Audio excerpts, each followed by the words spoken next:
होने का, एक मंजिल और बनी छत फर्श हो गई, तूफान ज़्यादा हो तो कश्तियाँ डूब जाती, अहंकार ज़्यादा हो तो हस्तियाँ डूब जाती हैं। तो साथियों आज हम पढ़ेंगे भारत की जलवायु के विषय में। भारत के जलवायु के विषय में पढ़ेंगे। सबसे पहले जानेंगे मौसम, वेदर। मतलब मौसम क्या होता है? वायुमंडल में अचानक होने वाले परिवर्तन को क्या कहते हैं? मौसम कहते हैं। जैसे शाम को सोए और सुबह अचानक कहें कि मौसम गड़बड़ हो गया, तो यही होता है क्या? मौसम। वायुमंडल में अचानक होने वाले परिवर्तन को क्या कहते हैं? मौसम कहते हैं। फिर उसके बाद सीजन मतलब ऋतु। एक निश्चित समय पर जो साइकिलिंग होता है मतलब परिवर्तन होता है, क्रमिक रूप से परिवर्तन ऋतु कहलाता है। मतलब समय समय पर जो परिवर्तन होता रहता, जैसे बसंत ऋतु, ग्रीष्म ऋतु, वर्षा ऋतु, शरद ऋतु, हेमंत ऋतु और शीत ऋतुएं, 6 ऋतुएं होती हैं। उसके बाद जलवायु किसे कहते हैं? क्लाइमेट। इसमें जलवायु क्या होता है? यह मौसम का ही व्यापक रूप होता है। मौसम का ही व्यापक रूप होता है। कम से कम लगभग 30 सालों का अनुमान लिया जाता कि वहाँ का मौसम क्या है, वहाँ की बारिश की स्थिति क्या है, वायुदाब क्या है, वहाँ की स्थिति क्या है। तब उसके अध्ययन से क्या होता है? कम से कम 30 वर्षों का औसत तापमान, वायुदाब और वर्षा, तो उस क्षेत्र की क्या कहते हैं? जलवायु कहते हैं। जैसे भारत की जलवायु कैसी है? भारत की जलवायु उष्णकटिबंधीय है। उष्ण मतलब गर्मियों का, मतलब उष्णकटिबंधीय मानसूनी जलवायु पाई जाती है। अब देखो उष्णकटिबंधीय का मतलब दो भारत देश से काल्पनिक रेखाएं हैं, जैसे भूमध्य रेखा कहते हैं। अब भूमध्य रेखा के 23.5 डिग्री यानी 23.5 डिग्री कर्क रेखा उत्तरी गोलार्ध में, और जो भूमध्य रेखा 2 बराबर भागों में बांटती है। ऊपर का जो होता है उत्तरी गोलार्ध कहते हैं, नीचे वाले को दक्षिणी गोलार्ध कहते हैं। 23.5 अंश कर्क रेखा और 23.5 मकर रेखा दक्षिणी गोलार्ध में। उत्तरी गोलार्ध में 23.5 कर्क रेखा और मकर रेखा। अब मान लो सूर्य इसी बीच में चक्कर लगाता रहता कर्क और मकर रेखा के बीच में, और यहाँ से जो भारत की स्थिति, कर्क रेखा भारत के मध्य से गुजरती है, तो सूर्य की किरणें डायरेक्ट पड़ती हैं। इस वजह से यह मानसून कौन सा कहलाता है? उष्णकटिबंधीय मानसून होता है।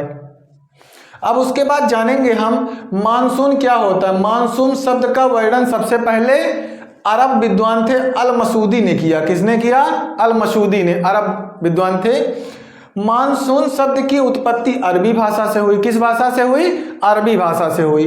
अब देखो मौसम शब्द से हुई। अरबी भाषा का मौसम शब्द से किसकी शुरुआत हुई? मानसून की, जिसका अर्थ है मौसम के अनुसार दिशा बदलने वाली पवनें। मौसम के अनुसार दिशा बदलने वाली पवनें यानी हवाएं, वो क्या कहलाती हैं? मौसम। अब देखो किसी देश की जो जलवायु निर्भर करती है 4 चीजों पर निर्भर करती है। पहले उस स्थान की ऊंचाई क्या है, ऊंचाई की स्थिति क्या है हम जानेंगे। वहाँ के पहाड़ों की स्थिति क्या है। फिर वहाँ के जानेंगे कि उस स्थान से समुद्र की दूरी क्या है और उस स्थान की किस अक्षांश पर स्थित है। ये सारी चीजें किस पर निर्भर करती है? जलवायु पर। अब वृष्ट छाया क्षेत्र क्या होता है? सबसे पहले हम जानेंगे वृष्ट छाया क्षेत्र।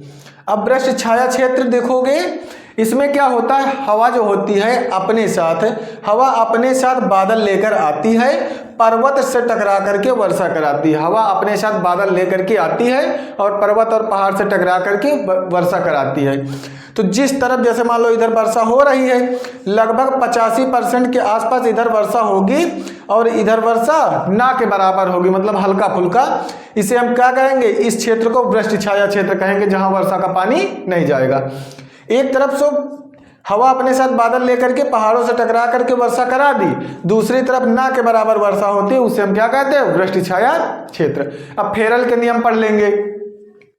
फेरल ने नियम बताया कि फेरल का नियम क्या है? धरातल पर मुख्य रूप से चलने वाली सभी हवाएं, धरातल पर मुख्य रूप से चलने वाली सभी हवाएं पृथ्वी की गति के कारण, पृथ्वी अपने से घूमती रहती है, तो गति के कारण उत्तरी गोलार्ध के दाहिनी ओर मुड़ जाती हैं जो हवाएं होती हैं, और दक्षिणी के बाएं ओर। उत्तरी गोलार्ध के दाहिने ओर घूम जाती हवाएं और दक्षिणी गोलार्ध के बाएं ओर मुड़ जाती हवाएं। क्यों मुड़ जाती हैं? क्योंकि जो ये सभी हवाएं होती हैं पृथ्वी की गति के कारण दक्षिणी गोलार्ध जो होता है उसके बाएं ओर और उत्तरी गोलार्ध के दाहिनी ओर मुड़ जाती है। अब हवाओं को हम जानेंगे। हवाएं उच्च दाब से निम्न दाब की ओर बहती हैं। हवाएं उच्च दाब से निम्न दाब की ओर बहती हैं। इनसे जो भी क्वेश्चन बनने वाले हैं, एक दो क्वेश्चन जो भी पूछे जाते हैं कंपटीशन में, तो आप लोग एक बार पढ़ लीजिए कि बाकी कोई किताब उठा करके। हम मानसून के विषय में जानेंगे कि भारत का मानसून कैसे है। तो भारत का जो मानसून होता है, सबसे पहले भारत में मानसून जून के पहले सप्ताह में प्रवेश करता है। भारत में जून के प्रथम सप्ताह में मानसून दक्षिण पश्चिम मानसून से आता है और केरल के मालाबार तट से टकराता है। केरल के मालाबार तट से टकराता है और उसके बाद जब टकराने के बाद 15 जुलाई तक पूरे भारत में मानसून फैल जाता है। 15 जुलाई तक क्या होता है, मानसून पूरे भारत में फैल जाता है। पूरे भारत में मानसून कब तक फैल जाता है, 15 जुलाई तक। उसके बाद क्या होता है, जो दक्षिण पश्चिम मानसून से आता है, तो दक्षिण पश्चिम उसकी दिशा होती है। दक्षिण पश्चिम मानसून दो शाखाओं में बंट जाता है। एक होता है बंगाल की खाड़ी की शाखा और दूसरी एक अरब सागर की शाखा और दूसरी बंगाल की खाड़ी की शाखा। ये दो शाखाएं हो गई। उसके बाद देखेंगे हम कि दिशाएं कौन कौन सी होती हैं। जैसे ये उत्तर दिशा हो गया, ये नीचे दक्षिण हो गया, ये पश्चिम दिशा हो गया, ये पूरब दिशा हो गया, और ये जो दक्षिण और पश्चिम दिशा हो गई, ये उत्तर और पश्चिम दिशा हो गई, ये दक्षिण पूरब दिशा हो गई, ये उत्तर पूरब दिशा हो गई। तो इनके बारे में हम जान लेंगे। उसके बाद अब अरब सागर की पहली जो शाखा अरब सागर वाली है, उसके विषय में जानेंगे कि अरब सागर की शाखा क्या होती है। अरब सागर की शाखा सबसे पहले पश्चिमी घाट से टकरा करके केरल में बारिश कराती है। कहाँ पे, केरल में वर्षा कराती है। उसके बाद मानसून गुजरात के पास 3 शाखाओं में मुड़ जाता है। पहाड़ियों से टकरा करके तीनों दिशाओं में फैल जाता है। एक शाखा गुजरात की ओर और दूसरी शाखा सीधे निकल जाती है ऊपर की ओर, और जो तीसरी शाखा है ये मध्य प्रदेश की ओर मुड़ जाती है। अब पूछा जाएगा इसी से कि दक्षिण पश्चिम मानसून से तमिलनाडु में वर्षा क्यों नहीं होती। अभी बताए थे ना कि जो वृष्ट छाया क्षेत्र होता है, हवाएं अपने साथ बादल तो लाती हैं जो पहाड़ियों से टकरा करके एक ओर तो बारिश कराती हैं, दूसरी ओर बारिश ना के बराबर होती है। तो जो ये मानसून होता है दक्षिण पश्चिम का मानसून, ये तमिलनाडु में बारिश नहीं कराता है वृष्टि छाया क्षेत्र के कारण। अगला हम जानेंगे बंगाल की शाखा क्या है, बंगाल की खाड़ी की शाखा क्या है। तो ये जो बंगाल की खाड़ी की शाखा है, ये सीधा जाकर मेघालय की गारो खासी जयंतियां तीनों पहाड़ियों से टकरा करके, अब गारो खासी जयंतियों की जो आकार है कीप के आकार का है, उसी में जाकर के मानसून फंस जाता है और खूब बारिश कराता है। विश्व में अगर सबसे ज़्यादा बारिश पूछा जाए कहाँ होता है, तो मेघालय में होता है, मासिनराम में। क्यों होता है, क्योंकि पहाड़ियों की आकृति कैसी होती, कीप की आकार की होती है, उसी में मानसून फंस जाता है। कुछ मानसून असम अरुणाचल प्रदेश में भी वर्षा होती है। मानसून की एक शाखा गारो पहाड़ी से टकरा करके बाईं ओर घूम जाती है, गारो पहाड़ी से टकरा करके बाईं ओर घूम जाती है, और उसके बाद झारखंड, उत्तर प्रदेश और बिहार में वर्षा होती है। और अरब सागर एवं बंगाल की खाड़ी की जो शाखा है ये पंजाब में वर्षा कराती है। कहाँ पे वर्षा कराती है, पंजाब के क्षेत्र में भी बारिश कराती हैं। अब लौटने वाला मानसून देख लेंगे। जब सितंबर के महीने में लौटते हुए मानसून आता है, तो इसके क्या होता है कि सितंबर के महीने में सूर्य की किरणें विषुवत रेखा या भूमध्य रेखा जो होती है उसमें क्या होता है कि सीधी पड़ने लगती है। भूमध्य विषुवत रेखा के सीधी सूर्य की किरणें पड़ने लगती है, निम्न दाब हो जाता है। कौन सा दाब होता है, निम्न दाब। और जब निम्न दाब होता है, इसी कारण भारत से मानसून लौटने लगता है। उड़ीसा और आंध्र प्रदेश में तेज चक्रवात आता है। उड़ीसा और आंध्र प्रदेश में तेज चक्रवात आता है, जबकि तमिलनाडु में बारिश कराता है। तमिलनाडु में क्या होती है, खूब बारिश होती है लौटते मानसून से, और जबकि जाते हुए मानसून से तमिलनाडु में बारिश नहीं होती है, क्योंकि वृष्टि छाया क्षेत्र के कारण। लौटते मानसून की दिशा जो होती है उत्तर पूरब दिशा होती है, और सबसे जो अधिक वर्षा होती है लौटते मानसून से तमिलनाडु के कोरोमंडल तट से टकरा करके वहाँ खूब बारिश कराता है। और सब विश्व में सबसे अधिक बारिश कहाँ होती है, मासिनराम में, क्योंकि ये मेघालय में पड़ता है। अब विश्व में सबसे कम बारिश होती है लेह में, वहाँ ठंडा इलाका होता है, वहाँ मानसून नहीं बन पाता, इस कारण यहाँ पर सबसे कम वर्षा होती है। तो साथियों, अपने संघर्ष को जारी रखना। छत को बड़ा गुरूर था छत होने का, एक मंजिल और बनी छत फर्श हो गई। तूफान ज़्यादा हो तो कश्तियाँ डूब जाती हैं, अहंकार ज़्यादा हो तो हंसियाँ डूब जाती है। मेहनत का फल समस्या का हल देर से सही पर मिलता जरूर है। लहरों से डरकर नौका पार नहीं होती, कोशिश करने वालों की कभी हार नहीं होती है।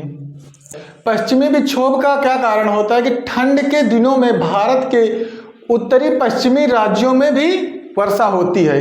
जो ठंड के दिनों में उत्तरी पश्चिमी राज्यों में वर्षा होती है पश्चिमी विक्षोभ के कारण होती है। जैसे कि पंजाब और हरियाणा में वर्षा होती है, जम्मू कश्मीर, उत्तराखंड, हिमाचल प्रदेश में बर्फबारी होती है। जब पश्चिमी विक्षोभ के कारण ठंड के दिनों में बारिश होती है तो पंजाब और हरियाणा में तो बारिश होती है, लेकिन जैसे आपका जम्मू कश्मीर, उत्तराखंड, हिमाचल प्रदेश में क्या होती है, बर्फबारी होती है। उसके बाद क्या होता है, पंजाब में जो होता है, ये पंजाब में इस वर्षा को रबी की फसल का टॉनिक कहा जाता है। मतलब रबी की फसल के लिए बहुत उपयोगी ये बारिश होती है ठंड के दिनों में। लेकिन वही जो राजस्थान है, इसे होने वाली जो वर्षा होती है इसको कहा जाता है मावट। क्या कहा जाता है, मावट। ठंड के दिनों की जो बारिश होती है, ठंड के दिनों में भूमध्य सागर से पानी भाप बनकर ऊपर उठता है, भाप बनकर ऊपर उठता है और वहाँ से पश्चिम से एक तेज हवा आती है, पश्चिम से एक तेज हवा आती है जिसे हम जेट स्ट्रीम के नाम से जानते हैं। क्या, किस नाम से जानते हैं, जेट स्ट्रीम के नाम से जानते हैं। उसके आगे क्या होगा कि वह बादलों को भारत की ओर ले जाती है। वह बादलों को क्या करती है, भारत की ओर ले जाती हैं। और जब भारत की ओर ले जाती है, जिस कारण भारत में उत्तरी पश्चिमी राज्यों में बारिश होती है। तो भारत में उत्तरी पश्चिमी राज्यों में बारिश किस कारण होता है, पश्चिमी विक्षोभ के कारण ठंड के दिनों में बारिश होती है। अब आम्र वर्षा के बारे में जान लेंगे। आम की फसल के लिए बहुत उपयोगी बारिश होती है। मार्च और अप्रैल के महीने में मानसून बिहार और पश्चिम बंगाल में देखने को मिलता है। कहाँ पर मिलता है, बिहार और पश्चिम बंगाल में कुछ वर्षा देखने को मिलती है, यानी कुछ वर्षा होती है जो आम की फसल के लिए काफ़ी लाभदायक होती है। इसे हम आम्र वर्षा कहते हैं। कौन से, आम्र वर्षा कहते हैं। तो जय हिंद साथियों, आगे अपना संघर्ष जारी रखना। किसी एक इंसान की मदद करने से दुनिया तो नहीं बदलने वाली, लेकिन आप जिस इंसान की मदद करोगे उसकी दुनिया जरूर बदल सकती है। रिश्ते और पौधे दोनों ही एक जैसे होते हैं, लगातार भूल जाओ तो दोनों ही सूख जाते हैं। खुशियां हमेशा चंदन की तरह होती हैं, दूसरे के माथे पे लगाओ तो अपनी भी उंगलियां महक जाती हैं। जय हिंद।